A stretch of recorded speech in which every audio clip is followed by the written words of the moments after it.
Action-packed mailbag-orama here on Fantasy Football Today, presented by BetMGM, the sportsbook born in Vegas. Welcome, everybody. Adam Azer, Jamie Eisenberg, and Dan Federer here on Friday. You're hearing it on Saturday. We welcome you to our mailbag. Hello, Dan. How you doing there? Good, Adam. More of a Dan Nadal. I don't know if you knew this, but I'm a lefty tennis player.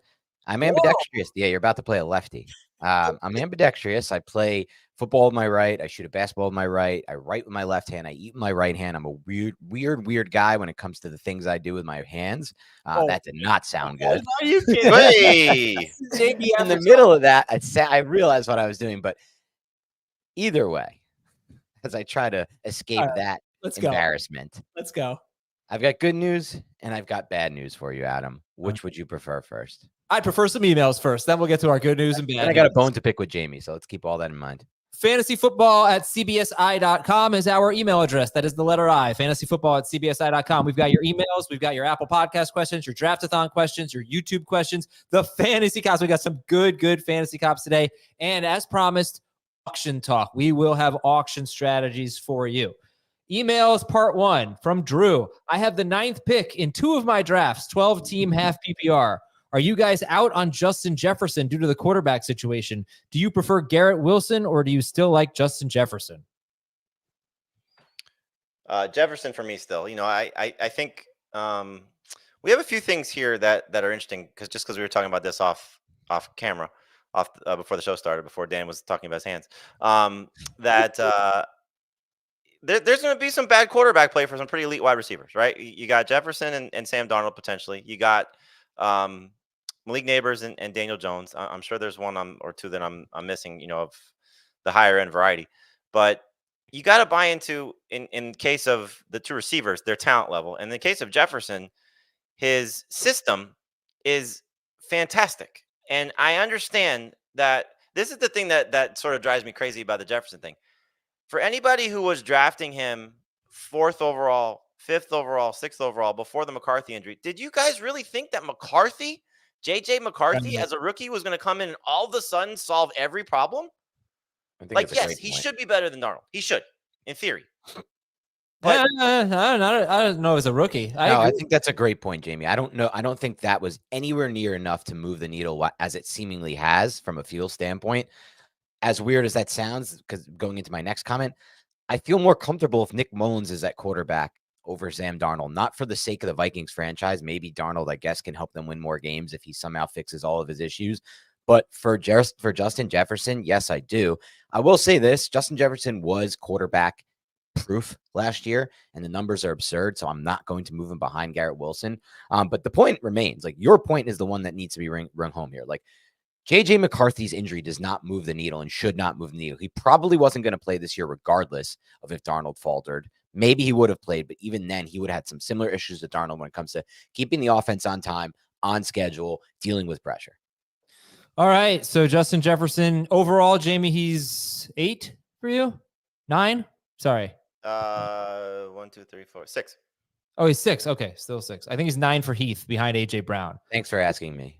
He'd be 8th for me. Where's he for you? 9. Behind AJ Brown? No, I'm sorry, 8. Sorry, 8. Okay. This is why I didn't ask you. This is from Charles.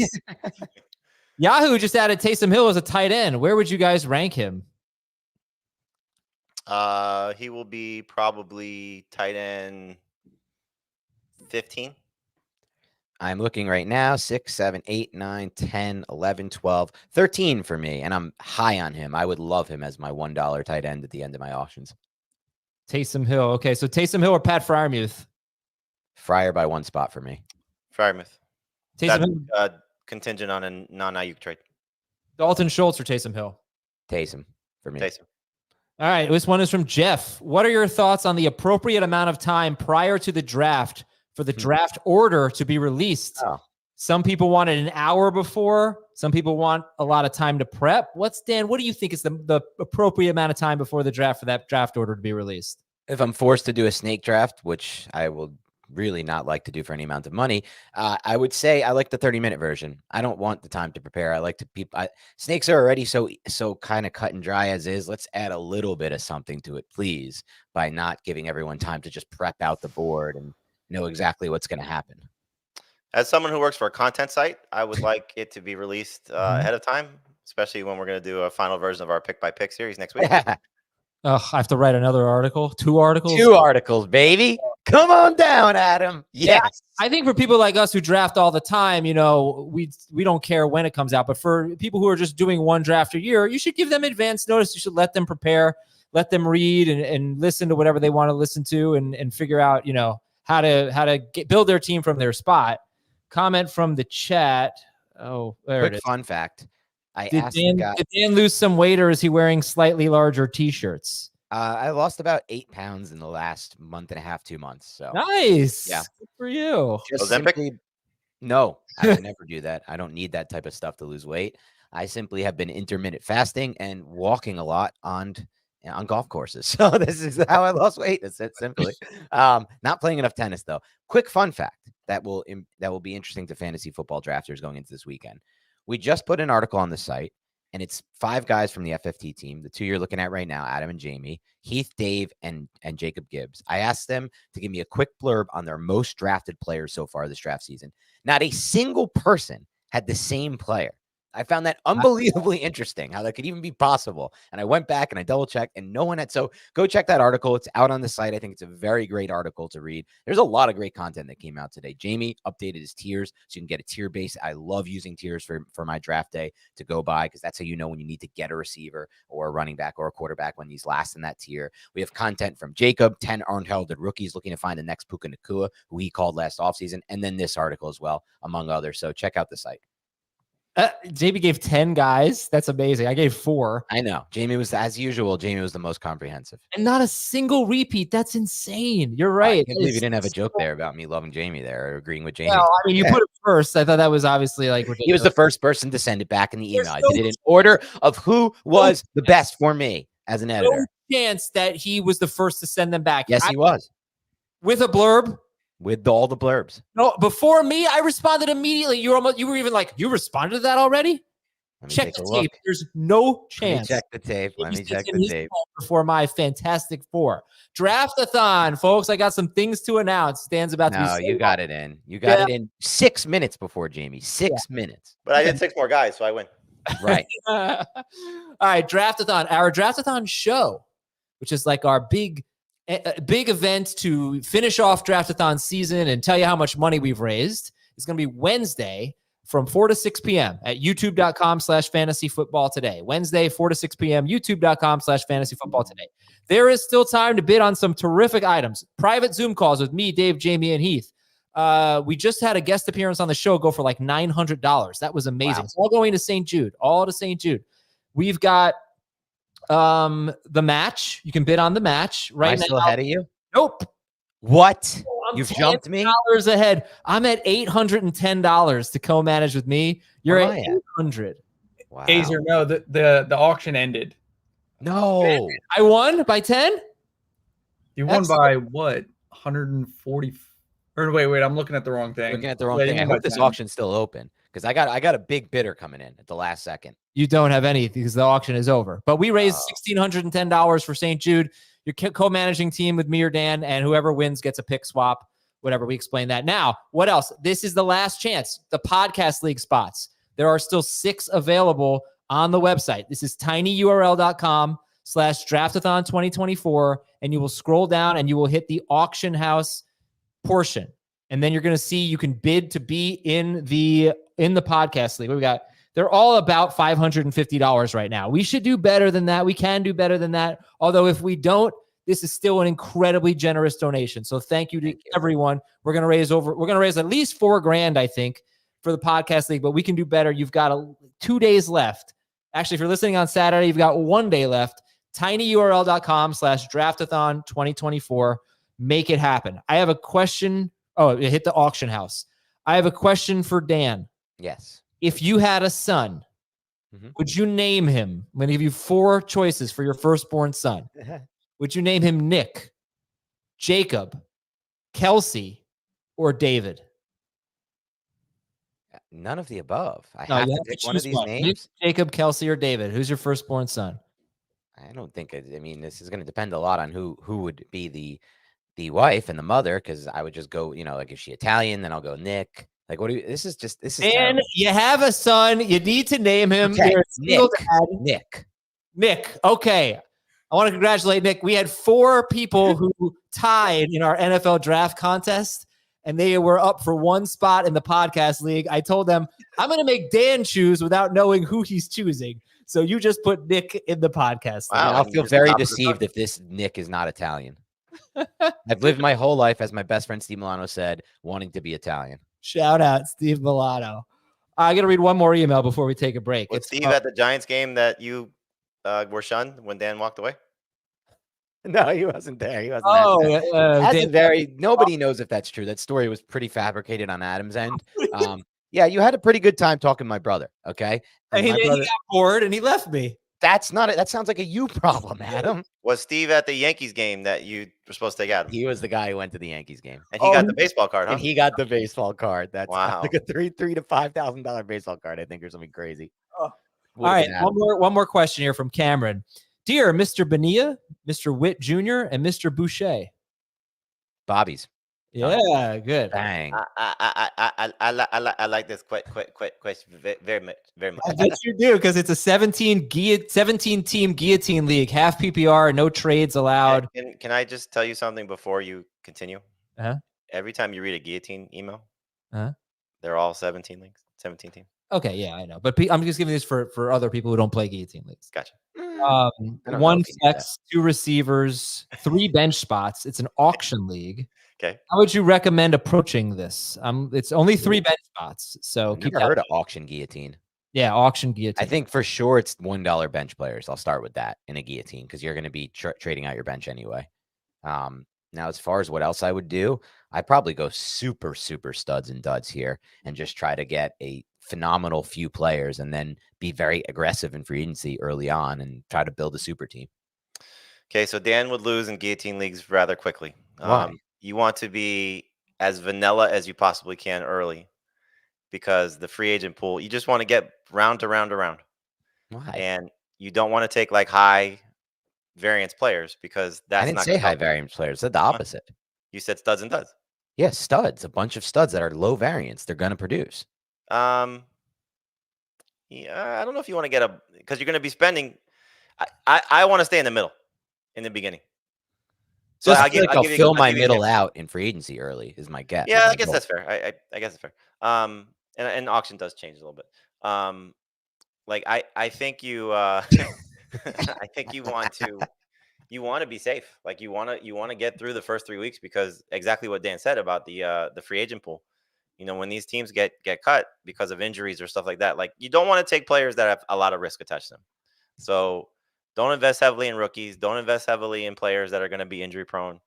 I'm trying to think. I took Tua as like the 9th or 10th. Like I took him ahead of Dak, because Dak's early schedule is awful. And obviously it goes without saying, but don't buy guys who are injured right now or guys who are coming back later in the season. Yeah. Correct. Like another redraft, I would take Keon Coleman. In this, I had the choice of Coleman or Khalil Shakir. I took Shakir. And guys to me like Jonathan Brooks and Nick Chubb, just don't even spend even $1 on those guys. Correct. Unless you're at a point where they're backups. Yeah. Right. All right. Thank you for that. We're going to take a break, but first I'm going to tell you about BetMGM, because this is the time, baby. If you haven't signed up for BetMGM yet, use the bonus code FANTASY. You are going to get up to a $1,500 first bet offer on your first wager with BetMGM. Here's what you do. Download the BetMGM app and sign up using bonus code FANTASY. Deposit at least $10 and place your first wager on any game. You will receive up to $1,500 in bonus bets if your bet loses. Just make sure you use the bonus code FANTASY when you sign up on BetMGM. We'll be right back on FFT. Well, you need your sports news anywhere? We've got breaking news to bring you. Then get your sports anytime you want them. Big trade news overnight to discuss. Because we know you need sports all the time. A lot of movement in the rankings this week. A legend adds to their legacy. We're bringing you that breaking news right here on HQ. CBS Sports HQ, anywhere, anytime, all the time. All right, this one is an email. Sometimes people kind of assign opinions to us. I'm not sure if they're actually true, but let's see how we do here. This is from Chris, and he says, I've heard a lot of talk about that chunk of running backs from 15-ish to 30-ish, and how there's quite a bit of value with lots of ambiguous backfields and committees. So I'm going to pause the question here. It's not 15 to 30. It's probably like 19 and beyond, because I think 15, 16, 17 or 16, 17, 18 is the Kamara, Mixon, Walker group. It's after that. Am I wrong? Am I too high? I'm looking right now. It's 6, around 16, 10, 17. Yeah. 18. Yeah, it's around 18. Yeah. All right. No, you're right. Actually, I think it's around 20-ish. No, it's 18. It's 18 with Najee Harris. What about David Montgomery, Walker, Rashad White, Alvin Kamara? No. Those guys, I don't know what you're looking at. Those guys are above that, I'm saying. Yeah. So it starts at 18 and then after that. Okay. So that group of running backs, is this really so different from previous years where we decried the dead zone RB? How does it relate to the perceived value of the same range of wide receiver? It's shaping up to be an interesting year in fantasy. I think it's different, so I'll start there. I think it's different because I don't really consider this to ever be the dead zone of running backs. The dead zone of running backs for me was, and it's not really there anymore these days, but it used to be rounds 3 through 5, 3 through 6, where you're passing on real receivers for guys like Mike Davis, who look like they're going to have a big role, or Myles Gaskin, but they're not. And you're only betting on them for volume. To me, that guy is Amir White this year, and Ramondre Stevenson, who are a little bit higher in this regard, but maybe around this range.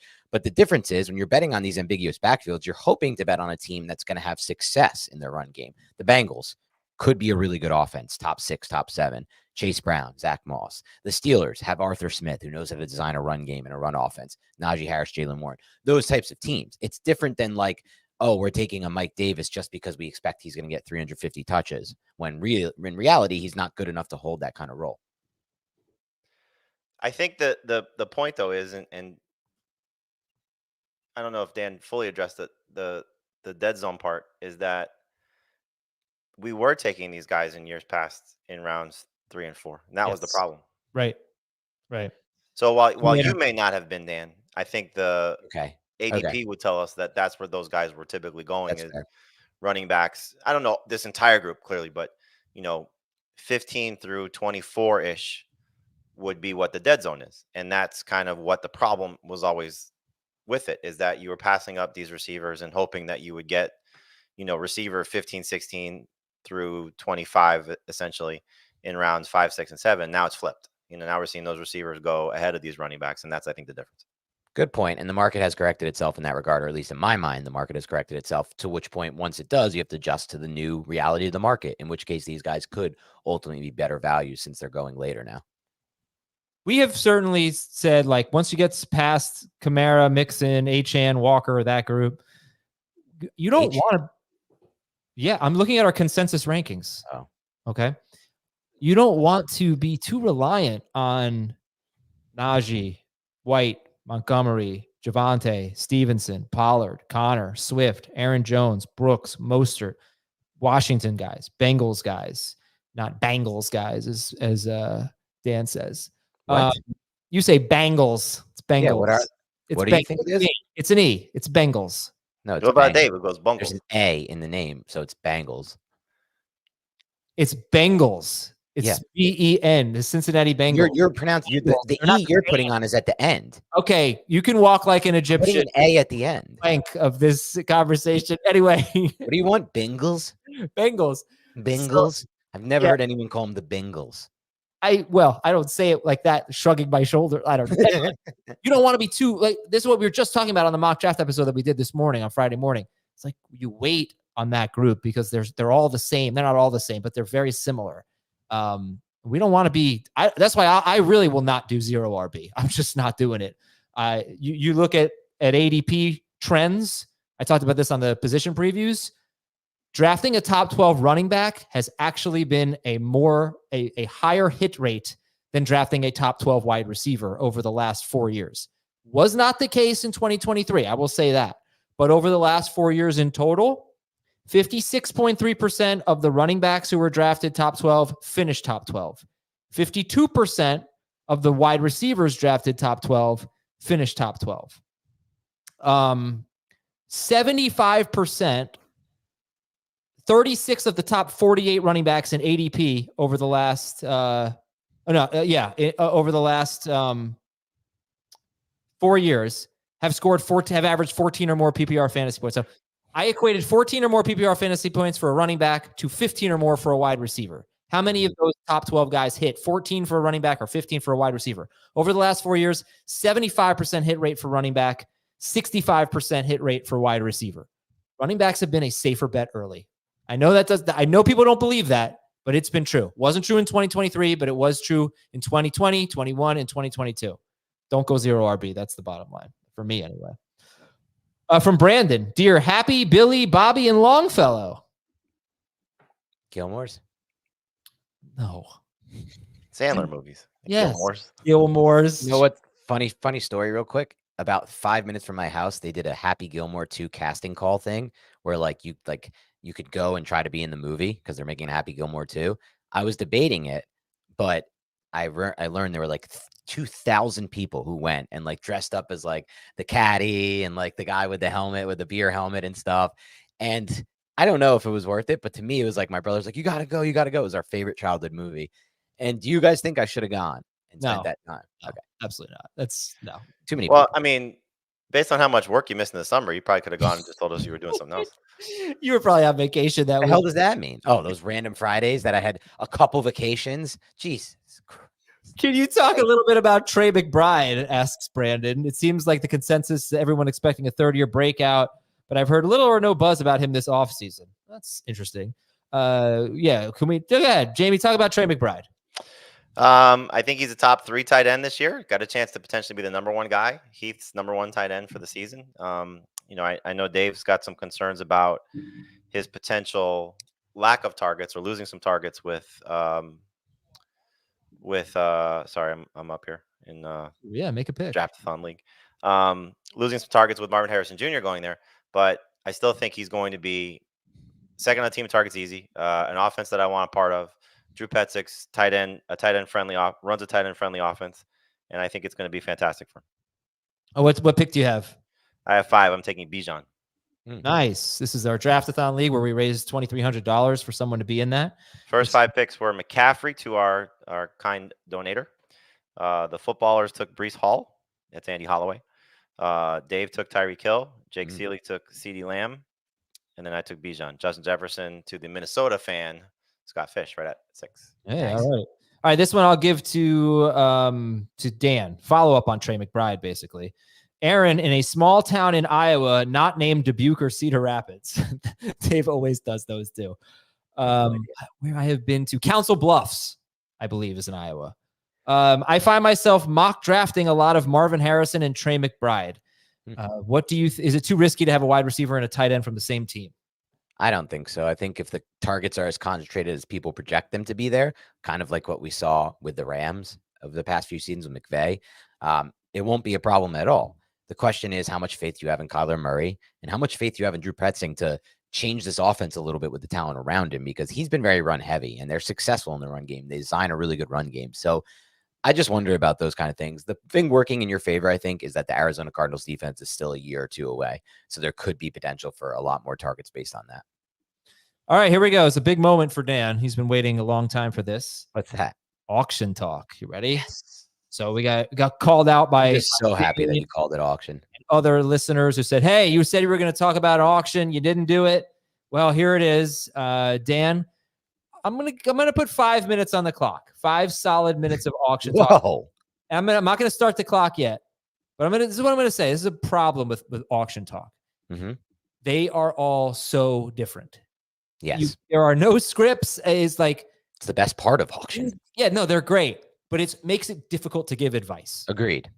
But that being said, Dan, the floor is yours. You don't have the entire 5 minutes, by the way, but okay. Let's go. Auction talk. I'll do some general stuff because Adam's right. The most important part about an auction is understanding the room, feeling the room out, and also at the same time, understanding that you need to change your strategy within the auction because things are going to be so dynamic. Now, here's some things that you have to do. You have to nominate players that you don't want. So you're not trying to nominate the players you want. You want to get the players out there that you don't like, you think they're overrated, or the players that are hyped that you don't want to buy, they don't work within your plan, and get the money spent there early. Do it. Keep going with that. Now, if you buy a quarterback, let's say it's a 1 quarterback league and you just want Mahomes or one of the stars, now your next strategy should be all nominations. Get those quarterbacks out. Get the spending on the positions you already have. If your strategy is hero running back, you want one of the top 3, you get Brees, any of those guys, start nominating running backs. So it's not just nominating players you don't want, it's nominating positions that you're not planning to spend on. Have a budget beforehand, but the way I like to do it is I like to look through each position and allocate a certain amount of money for each position. So if you already know that you spent this amount on a wide receiver, you can't get into that next tier of wide receivers. Those are other guys you should be nominating there. A few other things I like to do: nominate players who are lower in tiers at wide receiver or running back early in the auction that you don't want, because they're always going to go for $5 to $6 more than they should, because that area of the auction hasn't had established value yet. You'll see at the end of every auction, if you throw out like a hot name, let's say like an Xavier Worthy, if you don't want him, he'll end up going for 13 when that rest of his tier ends up going in the $6-5 range later, because people don't have money budgeted out. 200, you're saying? Yeah, in a $200 budget, because people don't have money. Yeah, I want to point out our rankings on CBS are $100 budgets. So if you're playing in a $200 budget, you just basically double them. I would say there are still like $1 players who are $1 players in any format, but you could mostly just double it. One thing I also say, it's similar to snake strategy, but it's even more pronounced in auction. If you're in a 1 quarterback league and you don't want one of these top quarterbacks, the best thing you can do is spend as little as possible at quarterback, because once 11 of your managers have their quarterback, they are not going to spend more than a few bucks on a backup. And that's just not going to happen. So you can get 2 guys for $2 or $3 that are pretty damn good with a lot of upside. And that's basically the strategy I use in every 1 quarterback auction league, though I play mostly 2 quarterback or super flex. Another thing I'd say is people don't love to spend on those tight ends in that like ranked 4 through 7 or 3 through 7 range. I find a lot of value there. They may go in rounds 4, 5, 6 in our snakes. You can get them for 9. Kyle Pitts, Kincaid, and McBride for 9, 10, $11. I think that's a really good value sweet spot in auctions this year. Something specific to auctions this year that's my take there. Yeah, and I'm going to follow up on that. I'm going to say not just tight ends, but players in that round range. Right. I feel maybe not quarterback, but I love that range, that, you know, the round 4 through 6 range. There's those guys, like, no one goes to their auction super excited about, you know, players in that range. They're like, ooh, I can't wait to get the studs or my $1 sleepers, whatever. They sort of forget about those guys. So you can live in that range a little bit. And those guys tend to go like in the middle to late part of your draft, of your auction. Like if it's a 2-hour auction, they might be at the 90-minute mark or something. Right. I'm never the first to spend. I save money for the middle. I don't know that I want to save money for the end in a 12-team league, but I save money for the middle. I'm definitely aggressive early, but I'm not going to be one of the most aggressive early. I want to take advantage of this. There's always inevitably a time in the draft where George Pickens just went for $6 out of 200. And people go, oh my God, I can't believe that value. Well, they're all out of money, and are not out of money, but they're limited. You can be a bully. So, you know, don't spend too much. For me, it's don't spend too much early and don't wait too long. Take advantage of like the middle part of. With that said, in almost every auction I've done, I'd say it's about 85 to 90% of them, the first player nominated tends to be one of the best values of the entire draft, because people are waiting for the market to set itself from a pricing standpoint. So do not be afraid to buy that first player. I will also say this: leave yourself some buying power at the end of your draft. Yes. It is so much more valuable to have the $3 or the $2 bench players that you get to pick, rather than being that guy that keeps nominating a guy for 1 and someone says 2 and you're just stuck and you just have to keep waiting for your next nomination. Now you get a worse guy. It's like basically waiting a whole round in a snake at that point. Here's my last point, then I'll throw to Jamie. Even though I said I like to be in that middle range, I want to get at least 2 studs, if not 3. I love to get 2 first-round caliber players, 3 first or second-round caliber players, or maybe 3 of those top 18 players. I'd love to do that. And yes, you can do both. You can get those 3 guys and have money left over for the round 4 to 6. You're probably not getting a round 3 caliber player, but that's fine, because I think there's not a huge difference between round 3 and rounds 4 and 5. So I'll try to get, I'm doing one auction this year in a couple of weeks, so I'll try to get 3 top 18 players and then live in that round 4 to 6 range types of guys. Let me give 2 more important tips. 1, don't be bidding on the last guy of a tier. It's even more important in auctions because that guy ends up going for more than anyone in his tier, despite not being ranked the highest in his tier. Another thing, I don't know if I agree with that though, because okay. that would assume everybody's looking at the same set of tiers. Yeah, okay, fine. Of an ADP tier, let's say, Jamie, of like a clear ADP. For example, the wide receivers, the big wide receivers.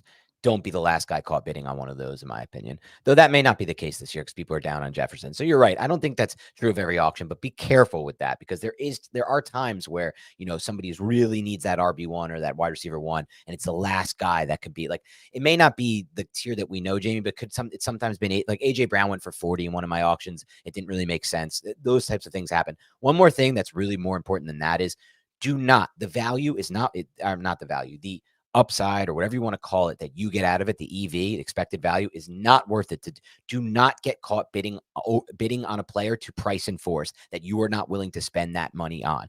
That is not a good strategy. Sometimes people like to do this. It's fun. They think another guy really wants someone. They keep bidding. Then that guy stops. You're stuck with him. You didn't want him in the first place. You did not gain enough by bidding him up. Even the times it worked, it is not enough of an advantage. Do not be that person. It can ruin your entire draft and ruin your whole auction.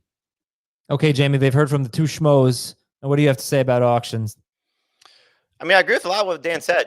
Definitely try to nominate players that you don't want. I think that's the smartest strategy you can have. I don't know if I necessarily agree with spend getting in on the first player because that also could screw you up as well. Just in terms of, if you spend too much on a guy that you may want, if it's a guy you're targeting and somebody puts him up for bid, then obviously you want to make sure you get that guy. But I don't necessarily think you have to go a little too crazy. It could be good value, but I wouldn't want to overvalue that first player.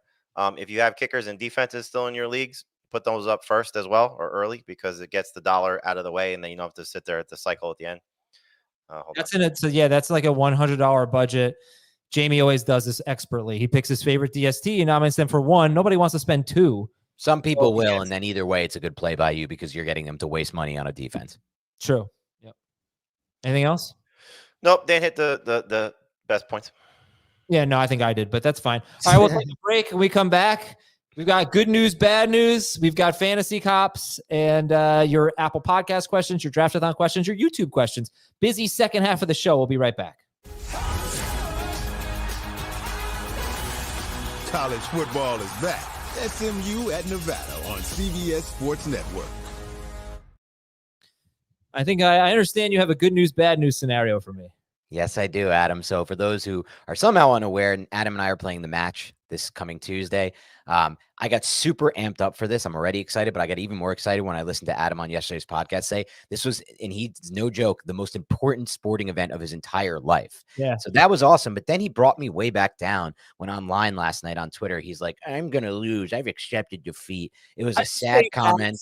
What did you say? Something like I said I'm picking you to win, which has always been the case. You keep, it's so funny. I haven't changed. Why are you picking me to win? Pick yourself. I haven't changed my standpoint on this the entire time. So what's your goal then, Adam? Give me your goal if you don't think my goal is to beat you, but I think you're going to win. You're probably better than I am, but you are underestimating me. Every time I say something that I've said for the past 3 months, you're like, "Oh, I never heard this before. You played tennis as a kid." Like you are just making things up. So I have always been picking you. I even set the odds with you as the favorite.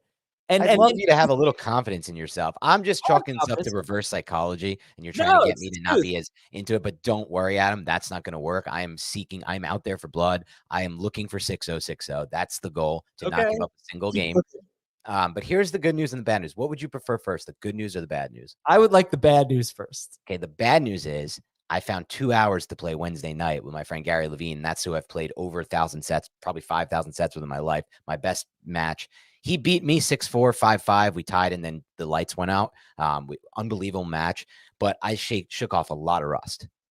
What's the good news? The good news is I lost the set 6-4 when I was serving down 4-5 with 2 double faults to end the set. I double faulted 9 times in 2 sets. Oh, that is good. Really good news for you. Those are free points. Really good news for you. My serve is nowhere near good right now. It's just totally rusty. The other good news is I am planning to, as of now, Bring 3 rackets to this match. My cracked racket, that is the only one I've known and used my entire life, and 2 random demos that I just got that I have no feel for, and I will probably be rotating them out on changeovers. I have not decided what to do yet, but that can't be a good strategy. If you lost 6-4 or 5-5 to a guy that plays, then it's not going to be a good night for me. It's not going to be a good day for me. Have some confidence in yourself, I'm please. just being honest. I am confident. I'm not that good yet. Like next year, I'm going to beat you. This year, I think it'll be 6-3, 6-3. You'll never beat me in tennis in the history of your life, and we will continue to play, and you will never beat me. I will never lose a match to you. I want that clear. I want that on tape. Somebody cut that up. I will never lose to Adam in tennis. Now, here's my bone to pick with Jamie. Yesterday's show, I heard Jamie say, just laugh us off as athletes. 2 of the worst athletes, he said, in the history of the world, essentially playing. I just want to say this. You may think I'm a bad athlete, Jamie, but I'd love you to find some bad athletes that picked up a sport, and in year 2 of that sport, the hardest sport to play, they broke 90 3 times. And that's me in golf. You cannot be unathletic and break 90 3 times in year 2 of that sport. And I'd love to see somebody who is unathletic do that. I called you guys unathletic. You said you were talking to the doctor, and you were like, I was setting up a shtick.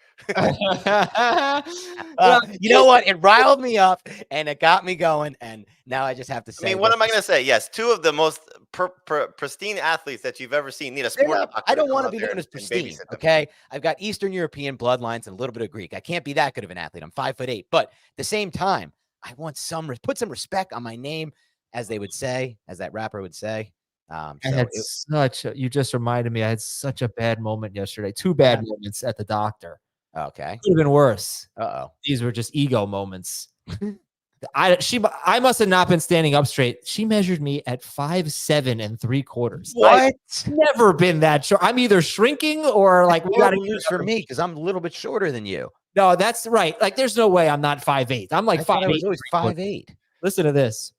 So they take my blood pressure and it's a little bit low. Uh-oh. So I don't know. I mean, I feel fine, but they do there's like, we got to do an EKG on you. You guys ever had an EKG? No.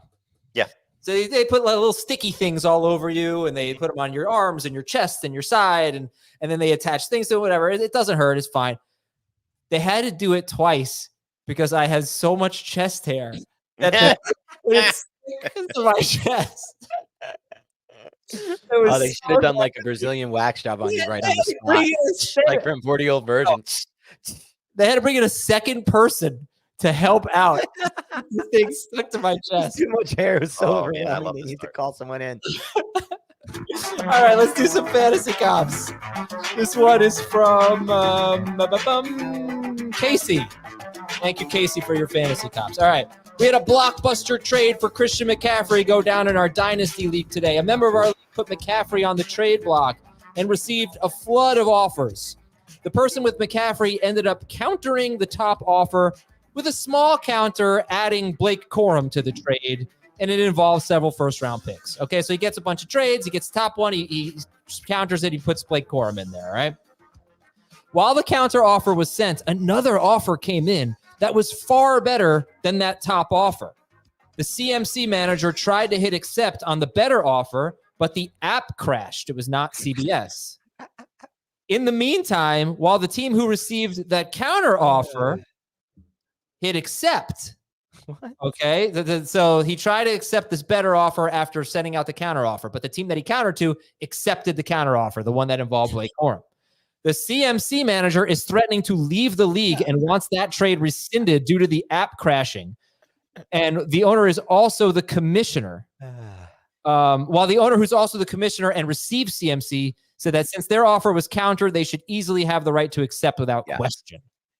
What do you think? Oh, wait. The counter offer was sent. I'll do it again. Ready? Dan sends me a trade. Don't put me in this. I counter offer. Jamie sends me an even better trade, and I try to accept Jamie's trade before Dan can accept my counter offer, but the app crashes. Meanwhile, Dan now accepts my counter offer, and I no longer have Jamie's even better trade to accept. Can I just start by saying the number of times that I've heard about apps crashing as a commissioner, I've been commissioner in my league and just other leagues, is too many times for how often this could actually be happening. Let me start by saying that. Now go on, Jamie. Yeah, what should happen?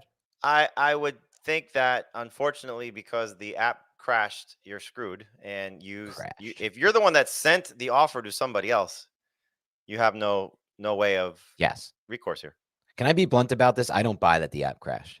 Just going to start by saying that. Let me put that out and clear. So you think the counter offer that was accepted should be the trade? I think that he saw that his counter offer got accepted, and he saw he got a better offer, and then he said, "Oh, the app crashed. What can I?" He thought in his head, "Oh shit, Let's take it at face value and say it's true. If it's true, what do you think should happen? He tried the same thing as this. You sent out a counter that's out there, that's live. If it gets accepted, that's it. Yeah, you sent it. Right. All right, this one is from Seth. Dear Antonio, Javon, Robert, and Greg. Grays. Gibsons. These are Packers receivers, right? Freeman. Say it again. Antonio, Javon, Robert, and Greg. Yeah, Robert Jennings. Javon Greg Walker. Jennings and Robert Tunyon. Tunyon? I don't know about that. All right, I'm the commissioner of a 10-team keeper league. Every year we have the option to keep one player at their previous season's draft position. Okay, keepers can be from your team, blah, blah, blah. They have to be announced to the league 2 weeks before the draft. The only time these keepers can be changed is if there is an injury. Draft picks can be traded all the way up to and during the draft. A week ago, I announced I was keeping Jaylen Warren in the 14th round. Fast forward to Sunday night, it's announced he has a hamstring injury, opening the door for me to select someone else. I asked in the league message if I would be allowed to trade for a new keeper, and it was determined that I could, although no official poll was taken. I received multiple offers from various managers, but I ended up trading for Bijan as a late first-round keeper. This caused immediate backlash. Picks 4 through 6 were furious, particularly the guy that traded down from 3 to 5 earlier Sunday morning. Me being commissioner makes it worse because I'm viewed as bending the rules in my favor. Is it safe to let this stand, or do we need to undo the trade? I don't see what he did wrong here. He's allowed to change his keeper. Well, what's the rule though? Is the rule you're allowed to change you're allowed to change your, this is the problem with this. We have this rule in our keeper league, but we just say you're allowed to rescind the injured player. We don't, and then you could keep a player from your own team. Right. This is a little different than that. Is he traded for Bijan? Right. I don't know. So that's why I feel a little confused about not confused, a little conflicted. I don't think you should be allowed to trade for another keeper. I think you should I'm probably leaning toward that. Yeah. Okay, so keeper from your own team. Especially if you're commish. You don't want that bad blood. All right. This is from Fresno Phil. Oh, this worked out so well. We'll come back to that. What do you got? My team? Yeah. What worked out well? Bijan. I had to pass. You know how much I love Drake London, but I'm not going to take 2 Falcons. So I took Debo in round 2, Waddle in round 3, and Metcalf in round 4. Jamie, 3 receiver league, I assume? Yes. Okay, great. All right. Fresno Phil says, urgent help needed. We've got a situation in my 12-team keeper league. We're entering our 9th season. It's pretty competitive. We have 2 commissioners. For years, we have threatened that if you don't set your keepers by the deadline, the commissioner would assign your worst players as your keepers. Well, keeper deadline was last night, and 2 of our managers forgot to set their keepers. One of them who forgot is in the chat now with the usual routine excuses about how busy her weekend was, while her husband, who is the first commissioner, is defending her. And the other manager forgot to set their keepers. He's commissioner number 2. So you've got the wife of commissioner number 1 and commissioner number 2 who did not set their keepers. It is a scandal wrapped up in conflict of interest. How do we resolve this potentially league-altering fiasco? P.S. Commissioner number 1 is a listener. Suck it, Kevin. You resolve this by that's funny.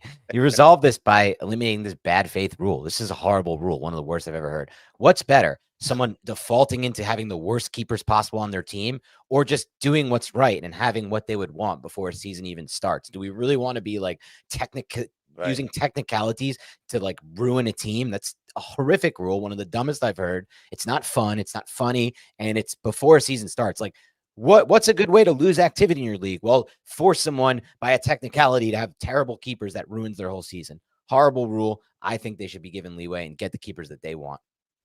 We have a coworker who I will not name.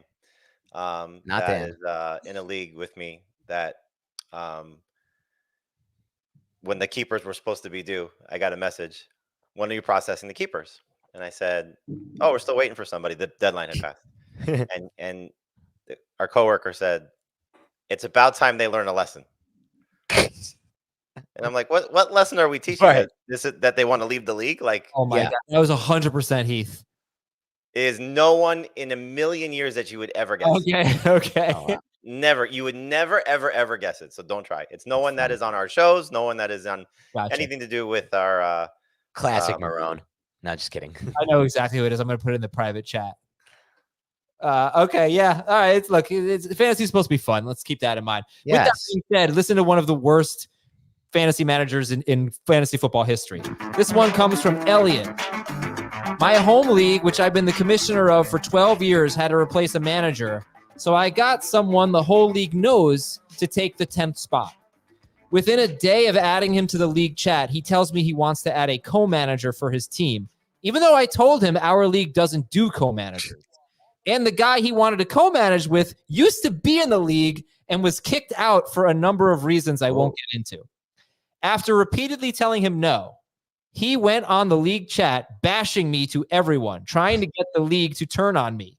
He then texted me saying if I don't let him add his co-manager, he's going to get the whole league to disband and join his own league. I told him to screw off, and he's out of the league. He then complained to the whole league saying he shouldn't be kicked out, and I'm being a dictator. The man has been in the league for 2 days. Am I wrong here? I don't see how I can allow him to remain in the league. 2 days, he's already causing a problem.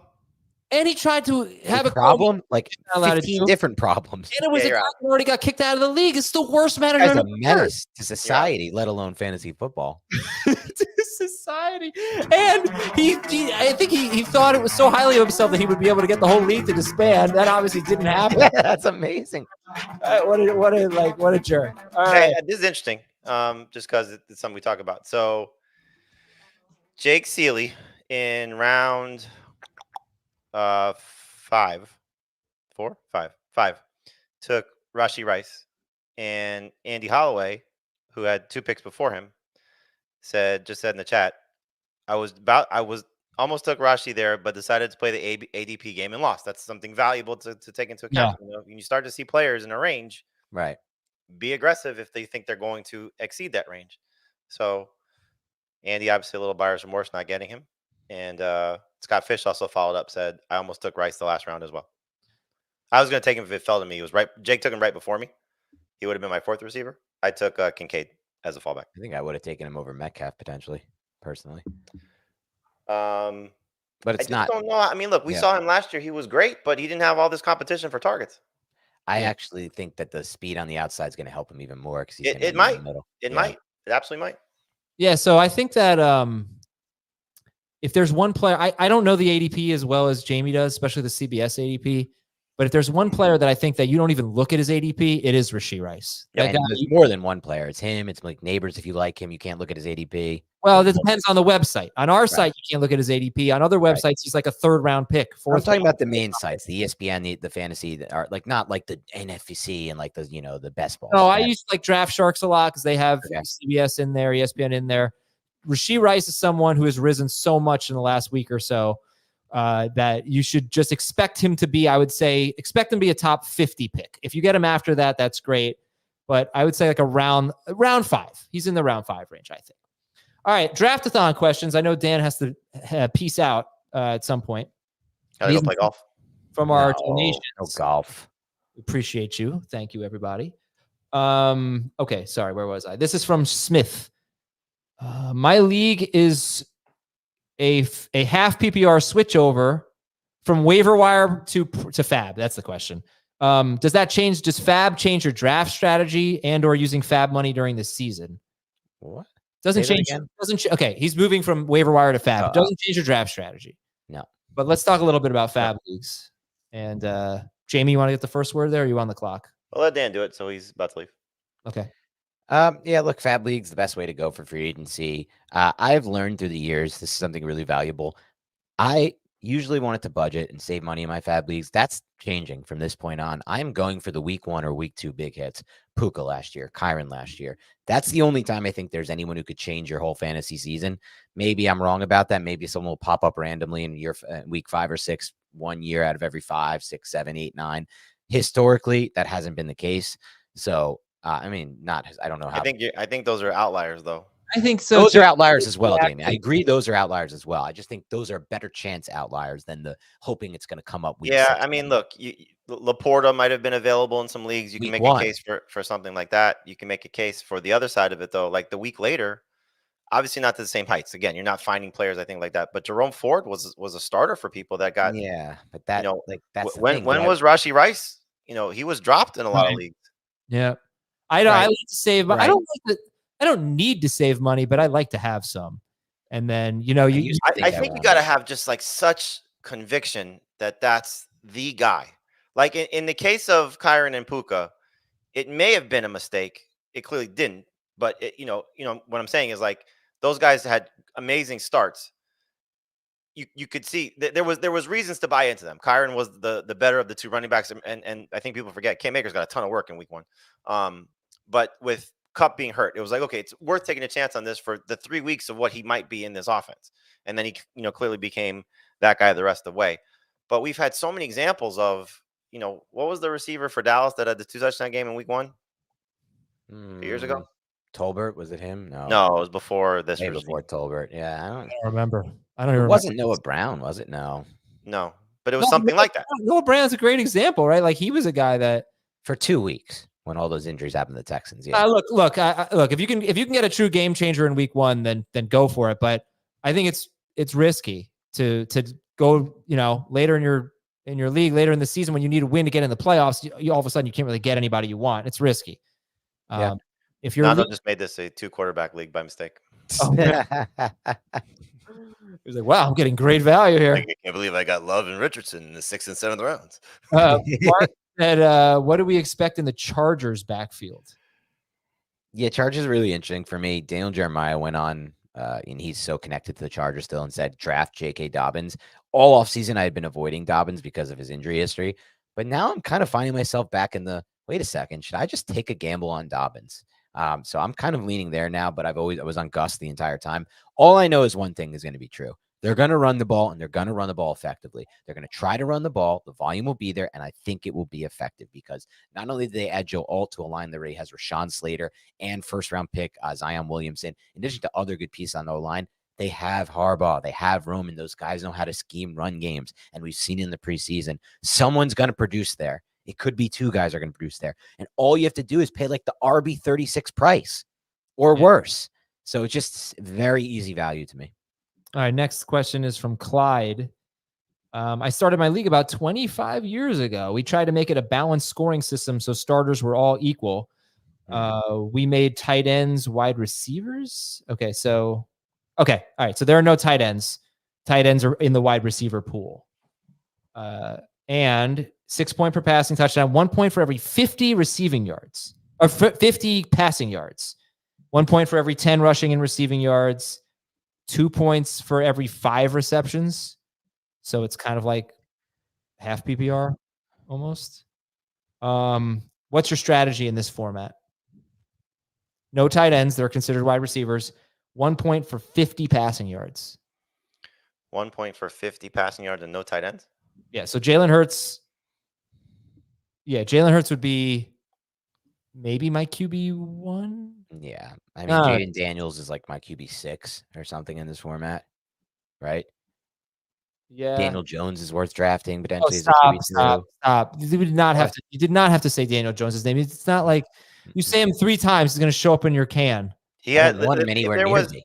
If there was 2 things I could have just predicted in the last 30 seconds, it was that Dan, when we talk about rushing quarterbacks, would say Daniel Jones, and that Dave was going to take a running back, and it was going to be Najee Harris in the last pick. I don't think I have that many Daniel Jones. He couldn't go 6 rounds without 2 running backs. Well, that's true. Dave cannot go without. All right, so I would say that your league, Clyde, you don't need to draft a tight end. None of them are going to be such standouts where you need them. And prioritize the running quarterbacks. Even though it's 6 point per passing touchdown, 1 point for every 50 passing yards is a huge deal. Don't even prioritize quarterback. That's probably the main takeaway. The position itself loses so much value. On that note, I do have to jump, but I will say this. This will probably be the last time you hear from me before I dismantle Adam in tennis and match that he's. So when is it? Tuesday. He moved it to Tuesday, but I have 2 podcasts I'm recording Tuesday, one with Jacob. So it's a little bit later in the day. We'll figure that out. We're working on getting a live stream for it, working on video. Adam, we got to figure that out. We are hoping for a pre and post game interview. No, I don't like Maybe- the idea. What? I don't like the idea. You've been very Why? gung ho. I don't like it. It's not a good idea. What's wrong with it? Nobody cares. Okay. What about an emergency pod? No. I'm just gonna have so much fun recapping. We'll beating live you. stream that night. We can recap it that night on the live Okay, stream. maybe we do that. But have a great night, everybody. A great day, I should say, and we'll talk to you soon. Go. See you. Nobody cares. Adam Trojek in Ontario says, there's no way Dan would have gotten this, right? Dear Joe, Cito, Devon, and Roberto. Joe, Cito, Devon, and Roberto. Boxers? No, come on. These are Blue Jays. They're 90s Blue Jays. Oh, Cito Gaston, yeah. Legend. I run a 12-team half. Jake Seeley about to ruin me. Oh, yeah? That's his Twitter. That's like his Twitter catchphrase. Jake Seeley about to ruin you. All right. Anyway, Adam runs a league, 12 teams. It's got 6 bench spots. A couple guys don't like 3 receivers and would like to go to 2 wide receivers. It's because it's a 3 receiver league for now, or 2 wide receivers and 2 flex. They also want to make it full PPR and they want fewer bench spots. I agree with 1 less bench spots, but I feel like half PPR and 3 wide receivers is perfect. What do you think is the best roster point setting, and why am I right? LOL. I think you're wrong. I think 2 wide receivers and 2 flex is better. 2 wide receiver and 2 flex. Yeah. I'm fine with that. I think just the ability to start 3 receivers based on how receivers are being used in the NFL and how deep the position is, like, it's more fun. Yeah, and half PPR is my favorite. What's your favorite? I don't really care half or full. Half is more honest. And Adam says, if you'd like some Adam jokes about me, Adam is the type of guy who sets his alarm every day to 11:11 so he can make a wish. That's fine. Adam is the type of guy who opens a bag of chips with scissors and says to himself, I've been good this week, before eating them. Then says, whoopsie, I forgot the dip. He grabs it and closes the fridge with his hip. That's great. All right. And then we've got this from Derek. What's up, guys? I have 2 leagues, pick 10 in a 10-team superflex and pick 10 in a 12-team superflex. Everywhere I look tells me to take 2 quarterbacks with my first 2 picks. But at that spot, I feel like the best quarterbacks are going to be gone, and I'm going to miss out on some really good players. What should I do? 10th pick in a 10-team superflex, 10th pick in a 12-team superflex. I would try and get at least one.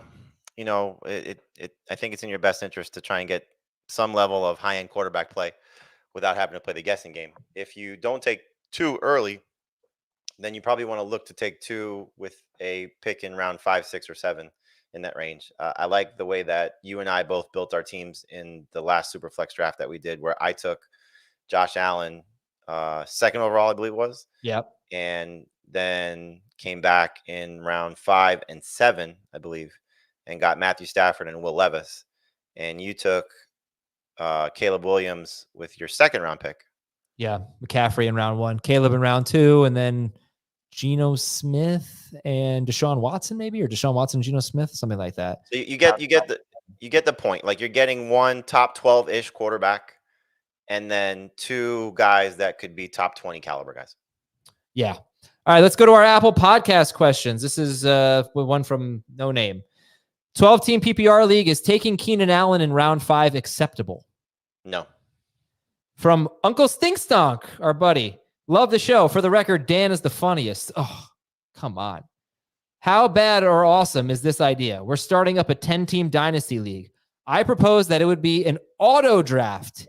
Each pick has a 60-second time limit, and we all have to be together in person to take the piss out of each other as their auto pick rolls in. To take the what out of each other? The piss out of each other. What? I never heard that expression either. But startup dynasty league, that's all auto picks, and you like commiserate together. Okay. I think 60 seconds is too long. It's going to get boring. I would do like a 15-second timer. Well, unless it just all defaults to the auto picks and they go quickly. Right, it would, yeah. But like, if you're going to put a time limit on it, it's all auto picked. Like, then they're gonna. That's true. The timer's going to run. But that sounds horrible, but also fun. This is from Justin Drew Phillip. What is your preferred draft position in a 3 wide receiver plus flex PPR league? 3 wide receiver plus flex. One of the top 8 picks to guarantee one of those top receivers. And at this point, given the fact of how the nature of how wild we could see Jefferson, Chase, and Lamb potentially fall, I wouldn't be opposed to being at the back end of that. I mean, like we're you just heard Dan Yeah, say, but I really want Tyreek Hill. well, if you want Tyreek Hill, then go too. Yeah. And if CeeDee Lamb signs, I'll want, like, tomorrow, I'll probably want him.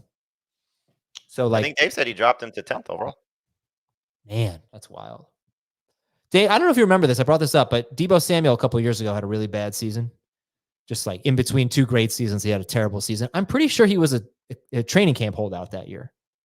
It's possible because he definitely was a holdout recently. Deebo Samuel training camp holdout 2022.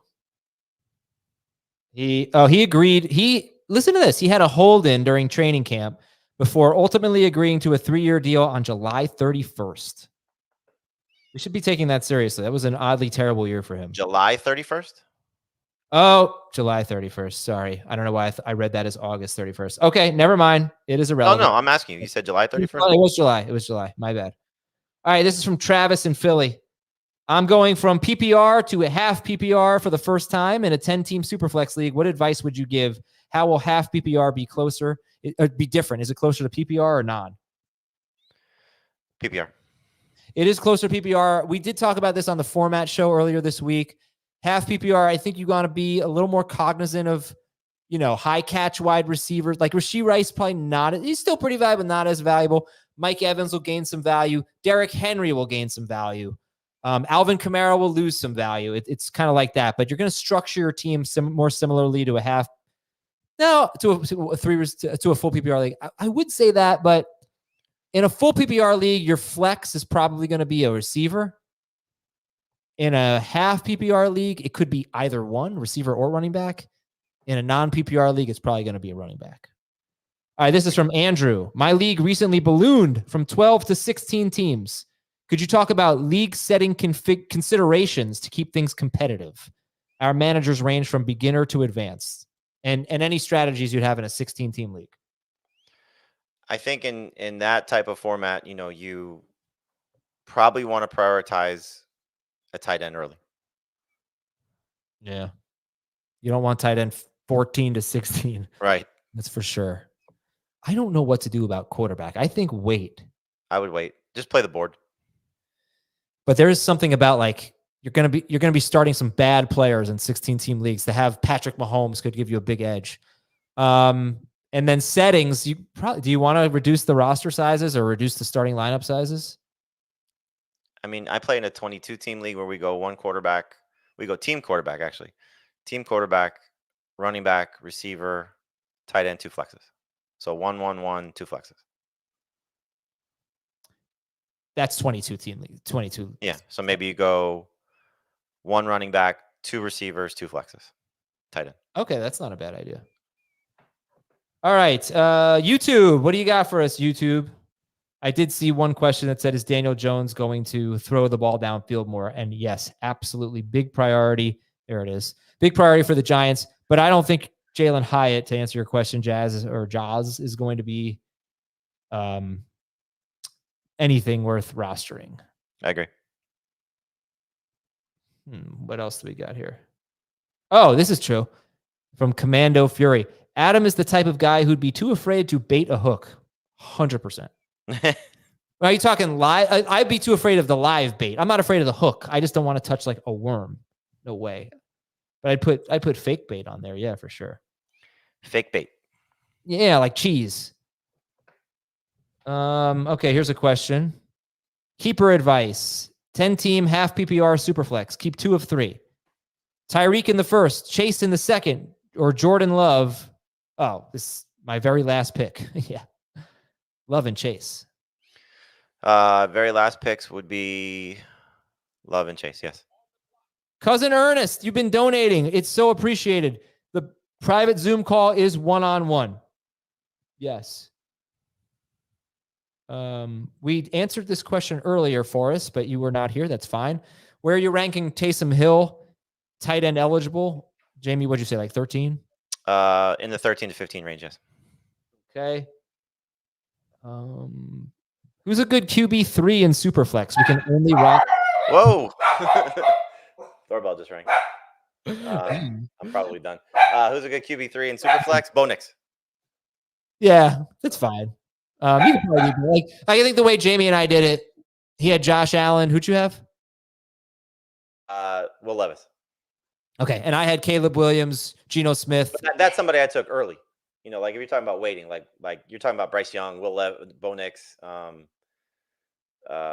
Russell Wilson, you know, those type of guys. Yeah. All right, Jamie. Thank you. If you have to go, it's fine. Oh, this is a great one. Bijan or Brees?